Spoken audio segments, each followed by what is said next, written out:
হিজরি বছরের প্রথম মাস হল মুহররম, যা ইসলামে বিশেষ মর্যাদাপূর্ণ। হাদিসে একে আল্লাহর মাস বলে সম্মানিত করা হয়েছে। এই মাসের 10 তারিখ, যা আশুরা নামে পরিচিত, তা ঐতিহাসিক ও ধর্মীয় দৃষ্টিকোণ থেকে অত্যন্ত তাৎপর্যপূর্ণ। এই দিনে রোজা রাখার বিশেষ গুরুত্ব রয়েছে। মুসলিম শরীফে বর্ণিত, কেউ যদি এদিন রোজা রাখে তাহলে আল্লাহ তাআলা রোজাদারদের আগের 1 বছরের গুনাহ ক্ষমা করে দেবেন। এছাড়া এই দিনের রোজার হাদিসে জানা যায়, আশুরার দিনে মুসা আলাইহিস সালামকে ফেরাউন থেকে মুক্তি দেয়া হয়।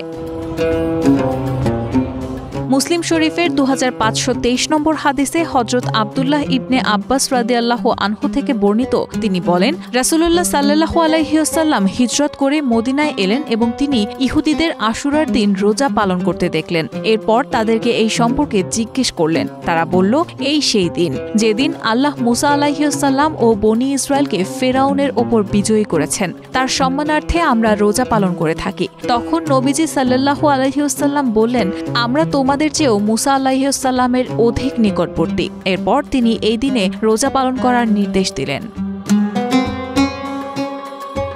আশুরার দিনে ফেরাউনকে পানিতে ডুবিয়ে ধ্বংস করা হয়েছিল, এই কথা সহিহ হাদিস থেকে প্রমাণিত। তবে হাদিসের বিভিন্ন কিতাবে আশুরার দিনে আরও কিছু গুরুত্বপূর্ণ ঘটনার উল্লেখ পাওয়া যায়।